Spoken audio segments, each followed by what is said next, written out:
أعوذ بالله من الشيطان الرجيم. بسم الله الرحمن الرحيم. يوم نطوي السماء كطي السجل للكتب كما بدأنا أول خلق نعيده وعدا علينا إنا كنا فاعلين. ولقد كتبنا في الزبور من بعد الذكر أن الأرض يرثها عبادي الصالحون إن في هذا لبلاغا لقوم عابدين.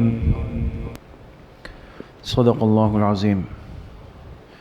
یہ سورۃ الانبیاء کی آیت نمبر 104, 105 اور 106 یہ 3 آیتیں آپ حضرات کے سامنے پڑھی گئی.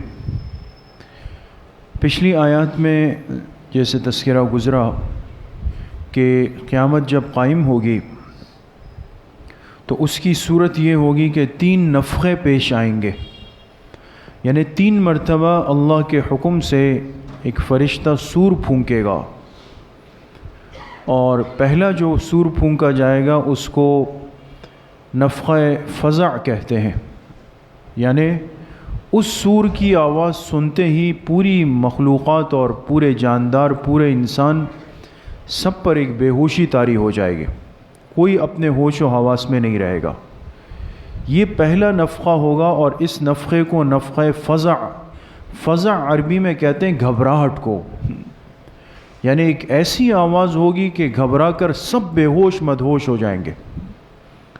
پھر اس کے بعد جب دوسرا نفخہ اللہ کے حکم سے پھونکا جائے گا، سور پھونکا جائے گا، وہ ہے نفخہ صعق. نفخہ صعق میں کیا ہوگا کہ ہر جاندار پر اللہ پاک موت طاری کر دیں گے، سب اللہ کے حکم سے مر جائیں گے. اور پھر تیسرا آخری نفخہ ہوگا جس کو نفخہ بعث کہتے ہیں. اور نفخہ بعث پر کیا ہوگا کہ اللہ پاک تمام جاندار کو دوبارہ ان کی قبروں سے یا جہاں پر جس حالت میں بھی ان کی موت آئی تھی اللہ پاک ان کو دوبارہ زندہ فرما دیں گے.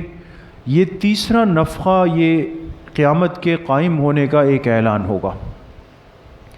تو کل اللہ کے حکم سے سور کتنی مرتبہ پھونکے جائیں گے؟ 3 مرتبہ. یہ 3 نفخات ہوں گے. جو آج کی آیات ہے اس میں بھی اللہ پاک نے قیامت سے پہلے کی ایک کیفیت کو بیان فرمایا ہے، اور یہ وہ کیفیت ہے جو پہلے نفخے کے بعد ہے. پہلا نفخہ ہو جائے گا، اس کے بعد ان آیات کا ترجمہ ہے یوم، تم یاد کرو اس دن کو، نطوی السماء کطی السجل للکتب، جس دن ہم آسمان کو ایسے لپیٹ دیں گے جیسے کہ کوئی رجسٹر لپیٹ لیتا ہے اپنے لکھے ہوئے کاغذ کو. کما بدأنا اول خلق، جس طرح ہم نے پہلی مرتبہ مخلوقات کو پیدا کیا تھا، نعیدہ، ہم ان کو دوبارہ بھی اسی طرح پیدا کر دیں گے. وعدا علینا، یہ ہم نے اپنے اوپر لازم کر رکھا ہے. انا کننا فاعلین، اور بے شک ہم ایسا کر کے رہیں گے. یعنی جتنی مخلوقات کو پہلی دفعہ پیدا کیا ہم دوبارہ ان کو زندہ کریں گے، ہم ایسا ضرور کریں گے. وَلَقَدْ كَتَبْنَا فِي الزَّبُورِ، اور ہم نے لکھ رکھا ہے آسمانی کتابوں میں، من بعد الذکر، نصیحت کے بعد، کہ ان الارض یرثها عبادی الصالحون، کہ بے شک زمین کی وراثت دی جائے گی میرے نیک بندوں کو. ان فی ھذا، بے شک اس قرآن کریم میں، لبلاغاً، بڑی نصیحت کی باتیں ہیں، لقوم، ان لوگوں کے لیے، عابدین، جو عبادت گزار ہے. تو ان 3 آیات میں اللہ پاک نے ایک تو قیامت کی کیفیت کو بیان کیا ہے کہ اس سے پہلے فرمائے کہ ہم آسمانوں کو لپیٹ لیں گے. دیکھیں، نطوی اس کے معنی آتے لپیٹ لینا. ایک چیز ہوتی ہے جیسے انسان کاغذ کو لے کر اس کو ایک گول رول کی شکل دے دیتا ہے نا، لپیٹ لیتا ہے اس کو، تو کوئی مشکل کام نہیں ہے. کاغذات ایک ہلکی سی چیز ہے، اس کو لیا اور اس کو ایک رول بنا دیا اس کا. تو اللہ پاک فرما رہے ہیں کہ قیامت سے پہلے ہم آسمانوں کو ایسے ہی لپیٹ لیں گے، کطی السجل للکتب، جیسے کہ کوئی رجسٹر اپنے لکھے ہوئے کو لپیٹ لیتا ہے. تو اب کاغذات میں جو کچھ لکھا ہوا ہے کاغذات بھر گئے. پھر انسان جب بعض دفعہ کوئی چیز محفوظ کرتا ہے، کوئی تھیلی یا کوئی انویلپ ملا نہیں تو کیا کرتے ہیں، اس کاغذات کو لپیٹ لیتے ہیں، اس کا رول بنا کے اس پہ ربڑ لگا دیا، کہا بھئی اس کو حفاظت سے لے جائے۔ تو اب جو تحریر لکھی ہوئی ہے وہ کہاں آ گئی؟ اس کاغذات کے اندر محفوظ ہو گئی۔ تو جس طرح ایک کاغذ کو گول کر کے لپیٹ لینا اور وہ اپنے لکھی ہوئی تحریر کو اندر سمو دے، اتنا ایک آسان کام ہے انسان کے لیے، تو اللہ پاک فرما رہے کہ آسمانوں کو لپیٹ کر ایک جگہ کر دینا ہمارے لیے اتنا ہی آسان ہے، اس سے زیادہ آسان ہے۔ حدیث پاک میں آتا ہے، جناب نبی کریم صلی اللہ علیہ وسلم نے ارشاد فرمایا کہ جب قیامت قائم ہونے لگے گی تو اللہ پاک ساتوں آسمانوں کو اور جو اس میں مخلوقات ہے، اور ساتوں زمینوں کو اور جو ان زمینوں میں مخلوقات ہے، اللہ پاک ان سب کو لپیٹ کر اپنے دائیں ہاتھ میں پکڑ لیں گے اور پھر ان دونوں کو اٹھا کر ایک طرف رکھ دیں گے، آسمان بھی اور زمین بھی۔ تو بعض علماء نے لکھا کہ سجل سے مراد یہاں پر ایک فرشتہ ہے، اللہ پاک نے ایک فرشتے کو مقرر کیا ہوا ہے، اور یہ فرشتہ کیا کرتا ہے کہ لوگوں کے جتنے نامہ اعمال ہوتے ہیں، یہ جب دن بھر کے نامہ اعمال پر ہو جاتے ہیں، یہ فرشتہ اس کو لپیٹ کر پھر عالم بالا کی طرف پہنچاتا ہے۔ تو جیسے وہ سجل فرشتہ اپنے نامہ اعمال کو لپیٹ لیتا ہے، ہم آسمانوں کو اسی طرح لپیٹ کر قیامت کے دن الگ کر کے رکھ دیں گے۔ یعنی اس دنیا کا اتنا بڑا نظام اللہ پاک کے لیے سمیٹنا، اس کو لپیٹنا، یہ کوئی مشکل نہیں ہے، یہ لمحوں کی بات ہے۔ اور پھر فرمائے اس سب کے بعد پھر جتنے جاندار ہیں، جتنی مخلوقات ہیں، ان کو ہم دوبارہ نئے سرے سے پیدا کر دیں گے۔ اب دو مخلوقات اس کائنات کی ایسی ہیں جو مکلف ہے، ایک انسان اور ایک جنات، ان سے حساب کتاب ہے۔ یہ مکلف ہے یعنی ان سے قیامت کا حساب کتاب ہے، انسانوں سے بھی ہے اور جنات سے بھی ہے۔ باقی اس کے علاوہ جتنی مخلوقات اور جتنے جاندار اللہ پاک نے پیدا فرمائے اس دنیا کے اندر، وہ مکلف نہیں ہیں، یعنی ان سے اللہ پاک قیامت کے دن حساب کتاب نہیں لیں گے۔ اب کتنے جاندار ہیں اور حیوانات کی کتنی قسمیں ہیں، پھر آبی الگ ہے اور بری الگ ہے اور بحری الگ ہے، فضائی الگ ہے، ہر مخلوق کتنی قسم کی ہے تو انسان آج تک اندازہ نہیں لگا سکتا۔ لیکن حدیث پاک میں آتا ہے اللہ پاک ان ساری مخلوقات کو جمع کریں گے اور پھر اللہ پاک فرمائیں گے کونو ترابا، سب کے سب مٹی ہو جاؤ۔ ایک حکم اللہ پاک کا آئے گا اور انسان اور جنات کے علاوہ یہ دنیا کی جتنی مخلوقات تھی، یہ کونو ترابا کا حکم آنے کے بعد سب کے سب مٹی میں تبدیل ہو جائیں گے، ختم، کچھ بھی باقی نہیں رہے گا۔ اور اب صرف انسان اور جنات ہوں گے، ان کو اللہ پاک کے سامنے پیش ہونا ہے۔ اب انسان کو دنیا میں قبر مل گئی، چاہے انسان کو دنیا میں قبر نہیں ملی، بہت سارے انسان ایسے ہوتے ہیں جو کسی حادثے میں چلے گئے، سمندر میں ڈوب گئے، جانور نے اس کو کھا لیا، تو اب ظاہر سی بات ہے کہ اس کی میت تو ملی نہیں، اس کا تو جسم ملا نہیں، کفن ملا نہیں، قبر ملی نہیں۔ کوئی جانور کے پیٹ میں گیا، کوئی مچھلی کے پیٹ میں گیا، کوئی پرندے کے پیٹ میں گیا، اور جیسے ہندو مشرک جو ہے مردے کو جلا کر راکھ کر دیتے ہیں، اس کو پانی میں بہا دیتے ہیں۔ کچھ بھی کر لے انسان اور اس کے جسم کے کتنے بھی ذرے بن جائے، لیکن یاد رکھیں کہ ان ذروں کو جوڑنا اور پھر جسم بنا کر اللہ پاک کے لیے کھڑا کرنا، یہ کچھ بھی نہیں ہے۔ اللہ پاک اس پہ قادر مطلق بادشاہ ہے، یہ سب کچھ ہوگا۔ اس لیے فرمائے کما بدأنا اول خلق نعیدہ، ایک جملے میں جس طرح پہلی مرتبہ پیدا کیا ہم دوبارہ اسی طرح بنا دیں گے اس کو، یہ ہمارے لیے مسئلہ نہیں۔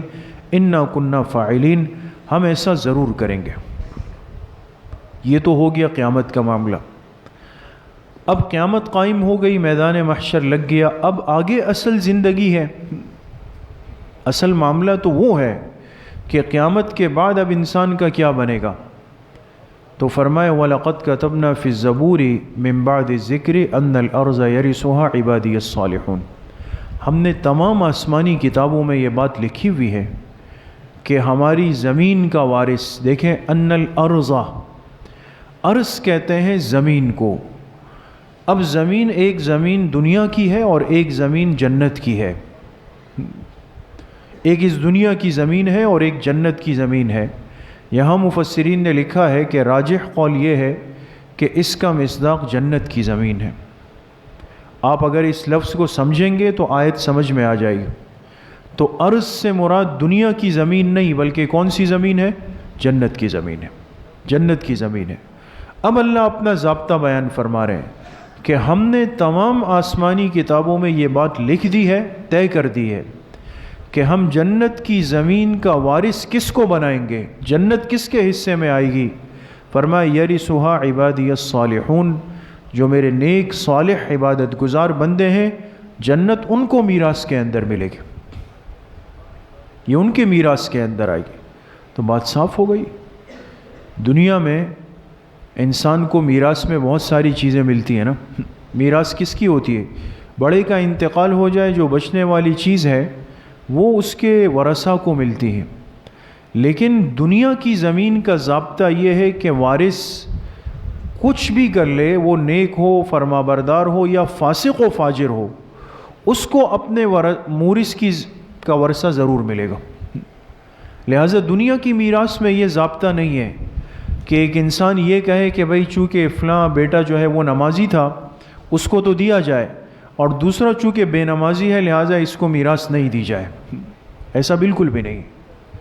چاہے وارث کتنا ہی نافرمان فاسق فاجر ہو، لیکن دنیا کا ضابطہ یہ کہ اس کو میراث میں وہی حق ملے گا جو اللہ نے طے کر دیا ہے۔ لہٰذا اس میں کوئی کمی بیشی کچھ بھی نہیں ہو سکتا۔ اور اگر کسی نے ایسا کیا، بہت سارے مسائل ایسے ہوتے ہیں، انسان اپنی عقل کے پیچھے جا رہا ہوتا ہے، کہتے ہیں بھئی فلاں بیٹے نے تو آخر تک والد کی خدمت کی، والدہ کی خدمت کی، ان کے سرانے کھڑا رہا، اسپتال میں بھی رہا، ہر جگہ رہا، دوسرا تو پوچھنے بھی نہیں آیا، اب ہم اس کو کیوں میراث دیں؟ کچھ بھی نہیں دیتے اس کو۔ جذبات تو یہی کہتے ہیں، عقل یہی فیصلہ کرتی ہے کہ جس نے ماں باپ کو پوچھا نہیں اس کو کیوں تیار میراث دی جائے۔ عقل تو یہ کہتی ہے، لیکن وحی یہ نہیں کہتی، قرآن کریم کا فیصلہ یہ نہیں ہے۔ قرآن کریم ایک ضابطہ اور فیصلہ طے کر چکا ہے کہ جو مرنے والے کے ورثہ ہیں ان کو شرعی ترتیب پر حصہ ملے گا، چاہے وہ نیک ہے تو بھی ملے گا، چاہے وہ فاسق نافرمان ہے تو بھی ملے گا۔ اب رہی یہ بات کہ پھر خدمت کرنے والے اور نہ خدمت کرنے والے میں فرق، یہ آخرت کا قصہ ہے، یہ دنیا میں ہم نہیں کریں گے، یہ تو آخرت میں پھر اللہ اپنی شان کے مطابق نوازیں گے کہ خدمت کرنے والے کو اللہ کتنا دیں اور خدمت نہ کرنے والے کو کیا نہ دیں، یہ تو وہاں کے معاملات۔ لیکن میرے عزیز و دوستو بزرگوں، جو جنت کا معاملہ ہے تو اس کے لیے اللہ نے ضابطہ رکھا کہ جنت کی زمین اس کے ورثہ وہ ہے جو نیک بندے ہیں، عبادی الصالحون۔ جنت کی میراث اللہ پاک نے کسی کے کنٹرول میں نہیں دی ہے دوستو۔ آج کل جس جہالت کے دور سے ہم گزر رہے ہیں، بہت سارے بدعقیدہ لوگ، بدعمل لوگ جو اعمال کی زندگی سے دور ہوتے ہیں، جو سنتوں کی زندگی سے دور ہوتے ہیں، آپ دیکھیں گے کوئی کہے گا جنت فلاں کی میراث ہے، جنت فلاں کی میراث ہے، وہ جس کو چاہے جنت میں داخل کر دے، بہت اچھا ہے۔ قرآن کریم کچھ بھی کہے، لیکن ہم اپنی جہالت کی وجہ سے ایسے ضابطے بنا چکے ہیں کہ بھئی فلاں جنت کے دروازے پہ کھڑے ہو کر اپنے ایک ایک مرید کو پکڑ کے لے جا رہے ہوں گے۔ قرآن کا کہا ہوا پیچھے ہو گیا اور ہماری بنائی ہوئی من گھڑت کہانیاں وہ ہم عامت الناس کو خراب کرنے کے لیے آج بنا لیتے ہیں تاکہ میرے پیٹ پرستی کا سلسلہ چلتا رہے۔ ان چیزوں میں احتیاط کریں۔ ان باتوں کے بیان کرنے کا مقصد یہ ہے کہ ہر طرف فتنوں کا ایک ماحول ہے، لوگ اعمال کی کمزوری میں پہلے سے مبتلا ہے، ہم ان کو اپنی طرف سے بنائے ہوئے من گھڑت فضائل، من گھڑت باتیں اور قصے کہانیاں سنا کر ان کا ذہن یہاں تک لا چکے ہیں کہ نہیں بھئی یہ اعمال، یہ مسجد، یہ رات کو اٹھنا، یہ روزہ، یہ محنت، یہ رزق حلال، یہ کسب حلال، یہ مسئلہ نہیں ہے۔ آپ کچھ 1 2 4 کام کر لیں یا ایک خاص دن منا لیں یا فلاں کے سلسلے سے جڑ جائیں اور پھر جنت آپ کی میراث میں، ایسا نہیں۔ ایسا ہوتا تو یہاں آیت میں یہ نہیں فرماتے اللہ پاک کہ جنت کی زمین کا وارث ہم بناتے ہیں. اللہ فرما رہے ہیں کسی اور کو نہیں دیا کہ فلاں جا کے جنت میں اس کو داخل کرے گا. جنت کا وارث ہم بناتے ہیں. اور وہ کس کو؟ فرمایا عبادی الصالحون، جو میرے نیک بندے ہیں، جس کی زندگی عبادت کے اندر گزری ہے، نیک اعمال کے اندر گزری ہے. ایک آدمی ساری زندگی فسق و فجور کرے، نہ اس کا کوئی عقیدہ ہے، نہ ایمان ہے، نہ اعمال ہے، نہ اخلاق ہے، نہ آداب ہے، نہ صفات ہے، کچھ بھی نہیں ہے. ساری زندگی وہ خلاف سنت زندگی گزار کے آئے اور بس ایک چیز پر وہ کہے کہ جی ہم تو فلاں سے وہ ہو گئے لہٰذا اب جنت تو ہماری میراث ہے. ایسا نہیں. اللہ پاک پر کسی کا زور نہیں چل سکتا. ہاں، شفاعت الگ چیز ہے. شفاعت امت مسلمہ کا متفقہ عقیدہ ہے. کیا مطلب؟ حضور علیہ السلام کو اللہ پاک اجازت دیں گے، آپ جس کی شفاعت کرنا چاہیں آپ کر لیں. وہ شفاعت اللہ کی اجازت پر موقوف ہے. اور پھر درجہ بدرجہ ہر نیک بندے کو، صحابہ کو، تابعین کو، تبع تابعین کو، اس امت کے اولیاء کو، ماں باپ کو، استاذ کو، ان سب کو اللہ پاک کی اجازت سے شفاعت ملے گی. لیکن وہ زبردستی کی چیز نہیں ہے. اور ظاہر سی بات ہے کہ شفاعت کس کے حق میں ہوگی؟ اور حضور علیہ السلام کس کی شفاعت فرمائیں گے؟ صحابہ کس کی شفاعت کریں گے؟ ماں باپ کس کی سفارش کریں گے؟ اللہ کے نیک بندے اولیاء اللہ کس کی سفارش کریں گے؟ اس کے لیے بنیادی چیز ایمان اور اعمال صالحہ ہے. ایمان اور اعمال صالحہ اگر ایک انسان کے پاس وہ ہے، بالکل یہ اس کا مستحق بھی ہوگا، حقدار بھی ہوگا. لیکن ایک آدمی کے پاس نہ ایمان ہے، نہ عقیدہ ہے، نہ اعمال ہے، نہ سنتوں والی زندگی ہے، اور یہ کہے کہ جی ہم تو مفت میں جنت میں جائیں گے اس لیے کہ ہمیں تو زبردستی لے جایا جائے گا. یاد رکھیں یہ کفری عقیدہ ہے. اس لیے اپنے عقیدے کی حفاظت کریں. قرآن کریم کے درس کا مقصد یہ ہے، یہ صرف سابقہ امتوں کے قصے نہیں ہیں، ہمارے عقیدے کی حفاظت ہے. سمجھ میں آتا ہے اس سے کہ آخرت کے معاملات کیا ہے، اللہ پاک کے فیصلے کس بنیاد پر ہے، جنت اور جہنم میں داخل ہونا کس ضابطے کی بنیاد پر ہوگا. تو فرمائے میرے نیک بندے وہ اس جنت کے وارث بنیں گے، جنت کی زمین ان کو دی جائے گی. ان فی ھذا لبلاغا لقوم عابدین. فرمائے یہ ساری باتیں نصیحت ہے لیکن ان لوگوں کے لیے جن کی زندگی عبادت میں گزری ہے. عبادت میں گزری ہے وہ ان باتوں کو نصیحت سمجھ کے قبول کر لیں گے. اللہ پاک مجھے بھی آپ سب کو صحیح عمل کی توفیق نصیب فرمائے. انشاءاللہ کل حسب ترتیب بنات کے مدرسے میں 3:30 بجے سے 4 بجے تک مستورات کا اصلاحی بیان ہوگا، اور بعد نماز عصر انشاءاللہ مسجد میں اصلاحی مجلس اور ذکر کی مجلس ہوگی. الحمدللہ رب العالمین والصلاة والسلام علی سید الانبیاء.